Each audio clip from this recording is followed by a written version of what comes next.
In this video, I'm going to show how to create new account in project Sekai.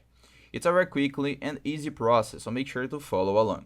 First, I will point out that this process works on any device. I'm using Android, but it's the same process on any phone. What you need to do is first close the app, okay? And you need to clear the cache of project Sekai. In my case, on Android, we need to swipe down, click on this option. If you are on iPhone, you need to find the option to clear the cache of project Sekai, okay? On Android, you need to click on that option, find apps right here. The name is colorful stage, okay?